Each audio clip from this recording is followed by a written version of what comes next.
Welcome student to my channel learn Hindi with वर्षा।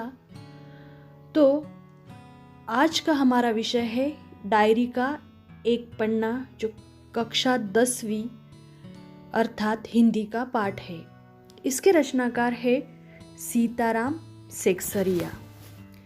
सीताराम सेक्सरिया का जन्म 1892 में राजस्थान में हुआ था और उनकी मृत्यु 1982 में हुई थी। उनका जन्म राजस्थान में तो हुआ था, लेकिन उनका अधिकांश जीवन कलकत्ता अर्थात कोलकाता में बीता था। प्रस्तुत पाठ के लेखक सीताराम सेक्सरिया आज़ादी की कामना करने वाले उन्हीं अनंत लोगों में से एक थे। वह दिन प्रतिदिन जो भी देखते, सुनते और महसूस करते थे उसे अपनी निजी डायरी में दर्ज कर लेते थे। यह क्रम कई वर्षों तक चला। इस पाठ में उनकी डायरी का 26 जनवरी 1931 का लेखा जोखा है। तो पाठ शुरू करेंगे हम। 26 जनवरी आज का दिन तो अमर दिन है। आज ही के दिन सारे हिंदुस्तान में स्वतंत्रता दिवस मनाया गया था और इस वर्ष भी उसकी पुनरावृत्ति थी, जिसके लिए काफ़ी तैयारियां पहले से की गई थी। गत वर्ष अपना हिस्सा बहुत साधारण था। इस वर्ष जितना अपने दे सकते थे दिया था। केवल प्रचार में ही 2000 रुपये खर्च किया गया था। सारे काम का भार अपने समझते थे, अपने ऊपर है और इसी तरह जो कार्यकर्ता थे उनके घर घर जाकर समझाया गया था। तो प्रस्तुत पाठ में लेखक बता रहे हैं कि आज 26 जनवरी का अमर दिन कहला रहे हैं। वो बहुत बड़ा दिन बता रहे हैं और आज ही के दिन पूरे हिंदुस्तान में स्वतंत्रता दिवस मनाया जा रहा था। बल्कि हम स्वतंत्र नहीं हुए थे, फिर भी हम स्वतंत्रता दिवस मना रहे थे और इसी वर्ष उसकी पुनरावृत्ति हो रही थी।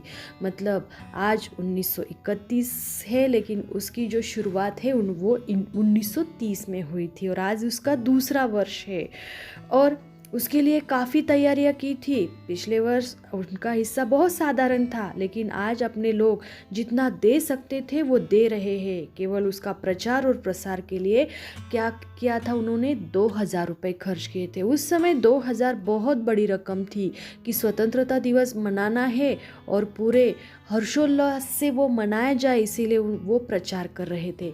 बड़े बाजार के प्रायः मकानों पर राष्ट्रीय झंडा फहरा रहा था और कई मकान तो ऐसे सजाए गए थे कि ऐसा मालूम होता था कि मानो स्वतंत्रता मिल गई हो। और बड़े बाजार के जो मकान है उसके ऊपर तो राष्ट्रीय झंडा भी फहराया गया था, जैसे ऐसे मना रहे थे कि आज ही हमें आज़ादी मिल गई है।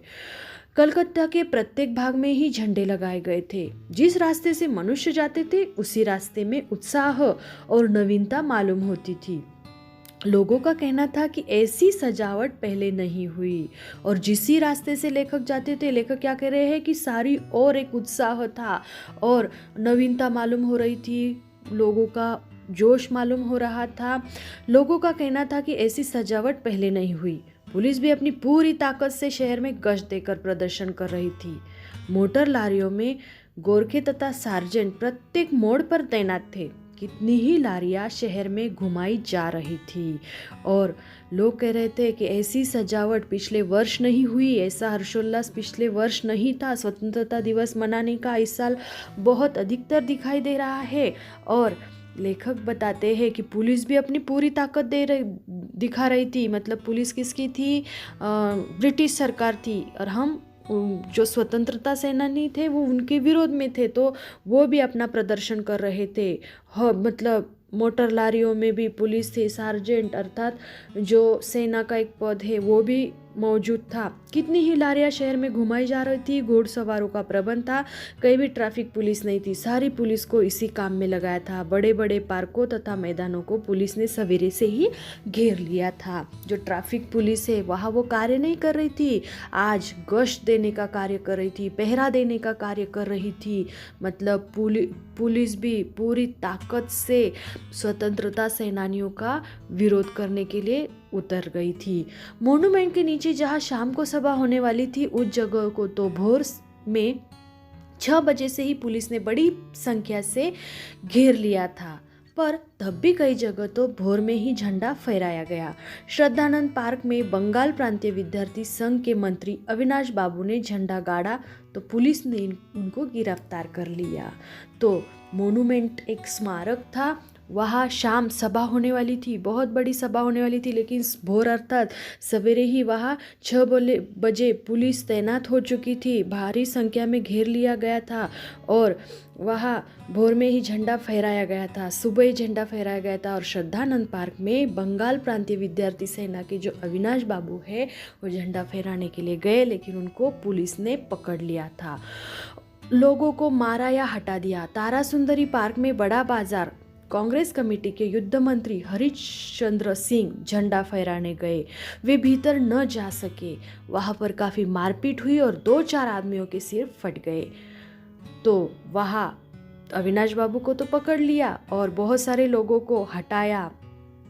तारासुंदरी पार्क का वो बता रहे हैं, उस एरिया का हाल बता रहे हैं कि वहाँ कांग्रेस कमेटी के युद्ध मंत्री जो थे वो हरिश्चंद्र सिंह वो झंडा फहराने गए, लेकिन वो भीतर ही नहीं जा सके क्योंकि वहाँ बहुत ज़ोरों से मारपीट हुई। पुलिस और जो स्वतंत्र सेनानी हैं उनके बीच काफ़ी लोगों के सर भी फट गए। गुजराती सेविका संघ की ओर से जुलूस निकाला जिसमें बहुत सी लड़कियां थी, उनको गिरफ्तार कर लिया गया और वो बता रहे हैं कि गुजराती सेविका संघ की जो भी लड़कियां थी वो शोभा यात्रा निकालने के लिए गई, रैली निकालने के लिए गई, तो उनको भी गिरफ्तार कर लिया गया। वो नहीं देखा उन्होंने कि ये लड़कियां हैं। 11 बजे मारवाड़ी बालिका विद्यालय की लड़कियों ने अपने विद्यालय में झंडोत्सव मनाया। जानकी देवी, मदालसा अर्थात मदालसा बजाज नारायण आदि भी कही गई थी। लड़कियों को उत्सव का क्या मतलब है समझाया गया। एक बार मोटर में बैठकर सब तरफ घूमकर देखा तो बहुत अच्छा मालूम हो रहा था। जगह जगह फोटो उतर रहे थे, अपने भी फोटो का काफ़ी प्रबंध किया था। 2-3 बजे कई आदमियों को पकड़ लिया गया था जिसमें मुख्य पूर्णोदास और पुरुषोत्तम राय थे। और 11 बजे वो दूसरे जो एरिया है वहाँ का बता रहे हैं कि मारवाड़ी बालिका जो विद्यालय है वहाँ की लड़कियों ने भी झंडोत्सव मनाया और वहाँ तो जानकी देवी और मदालसा मतलब जानकी देवी एवं जमुनालाल बजाज की पुत्री का नाम है वो भी गई थी और उन्होंने वहाँ जाकर समझाया कि झंडोत्सव का कितना महत्व है, क्या अर्थ है। और लेखक कहते एक बार मैंने मोटर में बैठकर सब तरफ घूम के देखा तो बहुत उत्साह मालूम हो रहा था। जगह जगह फ़ोटो भी उतारे जा रहे थे और इसीलिए फ़ोटो दे रहे थे ताकि वो दूसरे दिन समाचार पत्र में छपे और लोगों में जागरूकता आए। और कई आदमियों को पकड़ा गया जिसमें मुख्य पूर्णोदास और पुरुषोत्तम राय थे। सुभाष बाबू के जुलूस का भार पूर्णोदास पर था, यह प्रबंध कर चुके थे। श्री समाज अपनी तैयारी में लगा था और जो पकड़े गए थे पूर्णोदास सुभाष चंद्र बाबू जो है उनके रैली का पूरा भार कौन संभाल रहे थे? पूर्णोदास संभाल रहे थे और उनको ही अभी गिरफ्तार कर लिया गया। और नारी समाज की जो तैयारी है वो भी कुछ कम नहीं थी। जगह जगह से स्त्रियां अपना जुलूस निकालने की तथा ठीक स्थान पर पहुंचने की कोशिश कर रही थी और हर जगह स्त्रियां अपनी रैली भी निकाल रही थी और जो स्थान उन्होंने निर्धारित किया था पहुंचने का वहाँ पहुंचने का प्रयास कर रही थी। मॉन्यूमेंट के पास जैसा प्रबंध भोर में था वैसा करीब 1 बजे नहीं रहा। इससे लोगों को आशा होने लगे कि शायद पुलिस अपना रंग न दिखलावे, पर वह कब रुकने वाली थी। 3 बजे से ही मैदान में हजारों आदमियों की भीड़ होने लगी और लोग टोलियां बना कर मैदान में घूमने लगे। आज तो बात थी वह निराली थी। और मोनूमेंट जो स्मारक में सभा होने वाली थी शाम में, वहाँ तो भोर में अर्थात सवेरे ही पुलिस तैनात थी, लेकिन अभी वो धीरे धीरे कम होने लगी। तो लोगों को क्या लगा कि अभी पुलिस ने भी अपना मतलब इतना वो स्ट्रिक्ट एक्शन नहीं लेंगी, लेकिन वहाँ मैदानों में हज़ारों की भीड़ होने लगी। और लेकिन लोग टोलियां बना बना कर मैदान में घूमने लगे। मतलब आज लोग पुलिस से भी नहीं डर रहे थे। आज जो बात थी वो हमेशा की तरह नहीं थी, मतलब बहुत अलग थी। जब से कानून भंग का काम शुरू हुआ है तब से आज तक इतनी बड़ी सभा ऐसे मैदान में नहीं की गई थी। और यह सभा तो कहना चाहिए कि ओपन लड़ाई थी। पुलिस कमिश्नर का नोटिस निकल चुका था, अमुक अमुक धारा के अनुसार कोई सभा नहीं हो सकती। और ये बहुत बड़ी सभा थी, जैसे ओपन चैलेंज था ब्रिटिश सरकार का। और पुलिस कमिश्नर का एक नोटिस भी निकाला गया था कि इस धारा के तहत अगर कुछ सभा हो जाती है तो उनको गिरफ्तार कर लिया जाएगा। जो लोग काम करने वाले थे उन सबको इंस्पेक्टर के द्वारा नोटिस और सूचना दे दी गई थी, यदि सभा में भाग लेंगे तो दोषी समझे जाएंगे। इधर काउंसिल की तरफ से नोटिस निकल गया था कि मोनूमेंट के नीचे ठीक 4:24 पर झंडा फहराया जाएगा तथा स्वतंत्रता की प्रतिज्ञा पढ़ी जाएगी। सर्वसाधारण की उपस्थिति होनी चाहिए। खुला चैलेंज देकर ऐसी सभा पहले नहीं की गई थी। और यहाँ काउंसिल अर्थात जो परिषद है उन्होंने भी एक नोटिस निकाली थी कि शाम में ठीक 4:24 झंडा फहराया जाएगा और फिर स्वतंत्रता की प्रतिज्ञा भी पढ़ी जाएगी और सभी को वहाँ उपस्थित होना है। और पुलिस कमिश्नर ने ये नोटिस निकाली थी कि ये जो भी इस सभा में शामिल होगा, भाग लेगा, उसे दोषी समझा जाएगा। केवल दोषी ही समझा नहीं जाएगा, उसे जेल भी हो सकती है। मतलब 2 नोटिस अलग अलग प्रकार से तब निकली थी। आज कोई भी पुलिस से नहीं डर रहा था, ना तो काउंसिल वाले बिल्कुल भी नहीं डर रहे थे, ना तो साधारण आदमी डर रहे थे। जो भी नेता थे वो अपना अपना आंदोलन ठीक प्रकार से चला रहे थे। ठीक 4:10 पर सुभाष बाबू जुलूस लेकर आए। उनको चौरंगी पर ही रोका गया, पर भीड़ की अधिकता के कारण पुलिस जुलूस को रोक नहीं सकी। मैदान के मोड़ पर पहुंचते ही पुलिस ने लाठियां चलानी शुरू कर दी। बहुत आदमी घायल हुए। सुभाष बाबू पर लाठियां पड़ी। सुभाष बाबू बहुत जोरों से वंदे मातरम बोल रहे थे। ज्योतिर्मय गांगुली ने सुभाष बाबू से कहा, आप इधर आ जाइए, पर सुभाष बाबू ने कहा आगे बढ़ना है। और जैसे काउंसिल ने एक नोटिस निकाली थी वैसे ठीक 4:10 पर सुभाष बाबू जुलूस लेकर, मतलब उनकी रैली लेकर चौरंगी पर आए, लेकिन उनको वहाँ ही रोका गया। चौरंगी अर्थात कलकत्ता में एक स्थान का नाम है और भीड़ अधिक होने के कारण जो रैली है वो पुलिस नहीं रोक पा रही थी। और मैदान के मोड़ में पहुंचते ही उन्होंने क्या किया, जो भीड़ थी उस पर लाठियां चलानी शुरू कर दी और जो लोग हैं वो घायल हो रहे थे। और सुभाष बाबू जो है वो वंदे मातरम का नारा लगा रहे थे। और ज्योतिर्मय गांगुली ने क्या कहा कि इधर आ जाओ, लेकिन वो क्या कह रहे थे, नहीं मुझे आगे बढ़ना है। यह सब तो अपनी सुनी हुई लिख रहे हैं, पर सुभाष बाबू का और अपना विशेष फासला नहीं था। सुभाष बाबू बड़े जोर से वंदे मातरम बोलते थे। यह अपनी आँख से देखा। पुलिस भयानक रूप से लाठियां चला रही थी। क्षितिज चटर्जी का फटा हुआ सिर देखकर तथा उसका बहता हुआ खून देखकर आँख मीच जाती थी। इधर यह हालत हो रही थी कि उधर श्रिया की मोनूमेंट की सीढ़ियों पर चढ़ रही थी। तो देखो, ये सब मैंने सुनी हुई नहीं है, मैंने सब देखा हुआ, ऐसे लेखक बता रहे हैं। क्योंकि मेरा और सुभाष बाबू का जो फासला था, जो दूरी थी, वो बहुत नहीं थी, बहुत कम थी। मैं उनके उनको मैं बहुत करीब से करते हुए देख रहा था। वो बहुत ज़ोर से वंदे मातरम बोल रहे थे और ये मैंने अपनी आँखों से देखा था। बहुत भयानक रूप था कि लोगों पर लाठियाँ चल रही थी। और उन्होंने देखा कि जो क्षितिज चटर्जी नामक जो व्यक्ति है, उनके ऊपर जैसे ही लाठी चल रही थी तो उनका सर फटा हुआ था। सर फटने के कारण उनके सर से खून निकल रहा था और वो देखकर आंखें मीच रही थी, मतलब आंखें में वो नहीं देख पा रहा था। और इधर ये सारे हालात हो रहे थे मोनूमेंट पर, लेकिन उधर भी हालात ऐसे थे कि उधर श्रिया मोनूमेंट की सीढ़ियों पर चढ़ने की कोशिश कर रही थी। अगर हम ये सारी बातें देखते हैं तो हमें तब पता चलता है कि स्वतंत्रता पाने के लिए हमारे जो वीर है, हमारे जो स्वतंत्रता सेनानी हैं या फिर उसमें हिस्सा लिए हुए कितने सारे व्यक्ति हैं, उन्होंने क्या क्या मतलब जुल्म सहे, कितने अत्याचार सहे, अपना ही देश और अपने देश के लिए हम वंदे मातरम, स्वतंत्रता ये शब्द भी नहीं निकाल सकते थे। अगर कोई हमारा देश वंदे मातरम या हमारा देश हमें चाहिए ऐसे भी बोलता था तो उसके ऊपर या तो लाठीचार्ज होता था, या तो उसे जेल होती थी, या तो उसे फांसी होती थी। तो ऐसे वीरों ने, ऐसे लोगों ने प्राणों की परवाह न करके हमारे देश को स्वतंत्रता दिलाई है।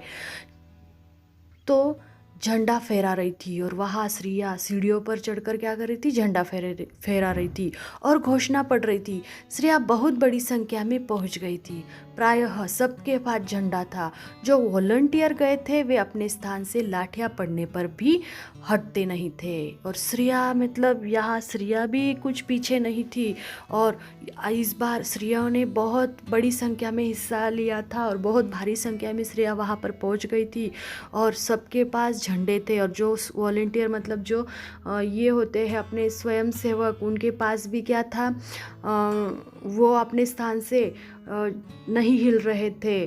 क्यों नहीं हिल रहे थे? उनके ऊपर लाठियाँ भी पड़ रही थी लेकिन वो टस से मस नहीं हो रहे थे। सुभाष बाबू को पकड़ लिया गया और गाड़ी में बैठाकर लाल बाजार लॉकअप में भेज दिया गया और सुभाष बाबू को भी उन्होंने गिरफ्तार कर लिया और लाल बाजार का जो लॉकअप है, जेल है, वहाँ भेज दिया गया।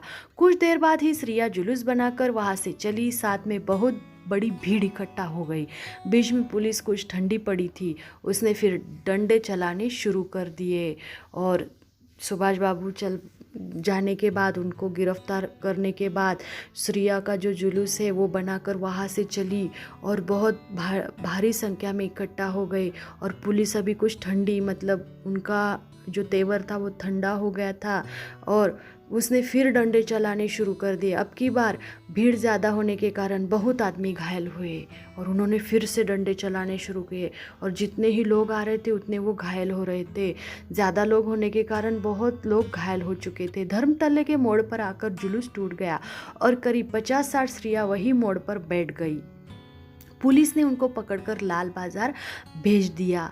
स्त्रियों का एक भाग आगे बढ़ा जिसका नेतृत्व विमल प्रतिभा कर रही थी और जुलूस अभी टूट गया। 50-60 स्त्रियाँ वही मोड़ पर रास्ते पर बैठ गई और जो पुलिस है उन्होंने क्या किया, उनको पकड़कर लाल बाजार के जो जेल है वहाँ भेज दिया। स्त्रियों का एक भाग आगे बढ़ा जिसका नेतृत्व विमल प्रतिभा कर रही थी। उनको बहु बाजार के मोड़ पर रोका गया और वे वही मोड़ पर बैठ गए। आसपास बहुत बड़ी भीड़ इकट्ठा हो गई जिस पर पुलिस बीच बीच में लाठी चलाती थी और उनको भी बहु बाजार का जो मोड़ है, रास्ता है, वहाँ रोका गया और पुलिस बीच बीच में सभी को रोक रही थी ताकि सारे लोग इकट्ठा न हो, इसीलिए। इस प्रकार करीब पौन घंटे के बाद पुलिस की लारी आई और उनको लाल बाजार ले जाया गया और भी कई आदमियों को पकड़ा गया। वृषलाल गोयंका जो कई दिन से अपने साथ काम कर रहा था और दमदम जेल में भी अपने साथ था, पकड़ा गया और पुलिस की लारी मतलब गाड़ी आई और उनको भी जेल भेजा गया। कई आदमियों को अभी गिरफ्तार कर लिया गया और वृषलाल गोयंका जो लेखक के साथ थे दमदम जेल में, मतलब लेखक भी स्वतंत्रता आंदोलन में जब उन्होंने भाग लिया था तो बहुत बार वो जेल गए थे, तो तब भी वो उनके साथ थे वृषलाल गोयंका। पहले तो वह झंडा लेकर वंदे मातरम बोलता और मोनूमेंट की ओर इतने ज़ोर से दौड़ा कि अपने आप ही गिर पड़ा और उसे एक अंग्रेज़ी घुड़सवार ने लाठी मारी। फिर पकड़कर कुछ देर दूर ले जाने के बाद छोड़ दिया गया।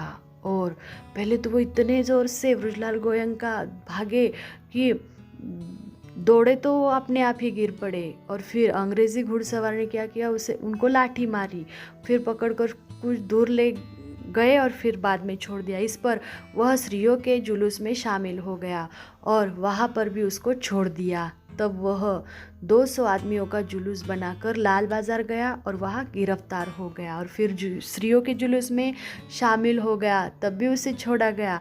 फिर आदमियों के जुलूस में उन्होंने क्या किया, आदमियों का जुलूस बनाया और लाल बाजार गए, फिर वहाँ वो गिरफ्तार हो गए। मदालसा भी पकड़ी गई थी, उसे मालूम हुआ कि उसको थाने में भी मारा था और जो मदालसा है वो भी पकड़ी गई, जो जानकी देवी और जमनालाल बजाज की पुत्री थी, और ऐसे पता चलता कि उसे मारा भी गया पुलिस स्टेशन में। सब मिलाकर 105 स्त्रियां पकड़ी गई थी। बाद में रात को 9 बजे सबको छोड़ दिया गया। कलकत्ता में आज इतनी स्त्रियां एक साथ गिरफ्तार नहीं की गई थी। करीब 8 बजे खादी भंडार आए तो कांग्रेस ऑफिस से फ़ोन आया कि यहाँ बहुत आदमी चोट खाकर आए हैं और कई की हालत संगीन है, उनके लिए गाड़ी चाहिए। और इस बार 105 स्त्रियां पकड़ी गई। ये सबसे पहली ऐसी घटना थी कि इतनी भारी संख्या में स्त्रियां गिरफ्तार हो गई थी। वो ऐसा भी नहीं सोचते कि ये स्त्रियां है, ये लड़कियां है, तो वो इतना फ़र्क नहीं करते थे। और जब वो 8 बजे खादी भंडार आए तो कांग्रेस के ऑफिस से फ़ोन आया कि बहुत सारे लोग घायल हो चुके हैं और उनकी तबीयत मतलब चिंताजनक है।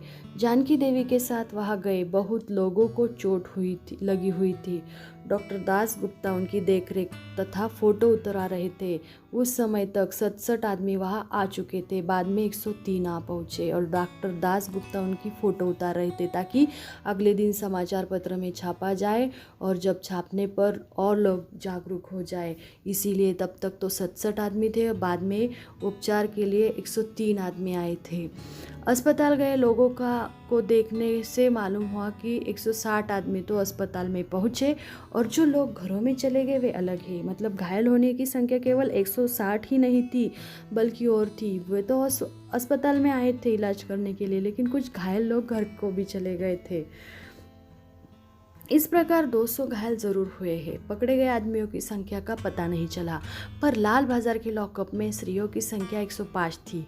आज तो जो कुछ हुआ वह अपूर्व हुआ है और पकड़े जाने की संख्या का पता नहीं। बहुत सारे लोग आज गिरफ्तार हो चुके थे और लाल बाजार के लॉकअप में स्त्रियां जो थी गिरफ्तार हुई गई वो 105 थी और आज जो कुछ हुआ था अपूर्व था, मतलब पहले कभी भी नहीं हुआ था।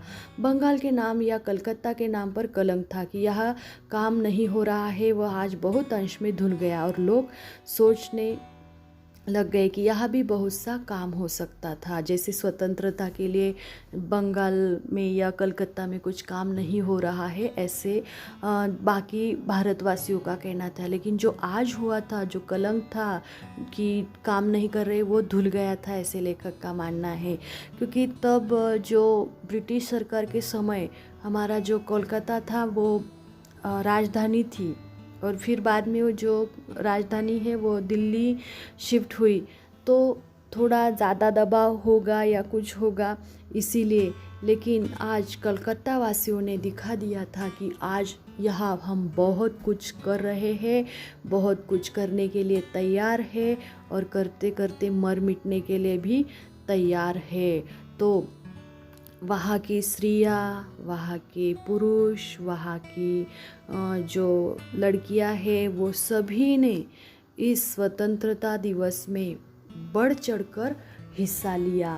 तो आज जो कलंक है वो धुल गया, ऐसे लेखक का कहना है।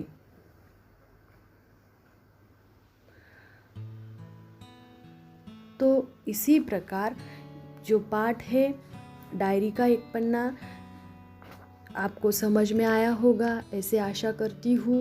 तो नेताजी सुभाष चंद्र बोस और स्वयं लेखक सहित कलकत्ता के लोगों ने देश का दूसरा स्वतंत्रता दिवस की जोश खरोश से मनाया और अंग्रेज प्रशासकों ने उसे इनके अपराध मानते हुए उन पर और विशेषकर महिला कार्यकर्ताओं पर कैसे कैसे जुल्म ढाए, यही सब इस पाठ में वर्णित है। तो यह पाठ हमारे क्रांतिकारियों की कुर्बानियों की याद दिलाता है और साथ ही साथ यह भी उजागर करता है कि एक संगठित समाज कृत संकल्प है तो वह सब कुछ कर सकता है। तो धन्यवाद।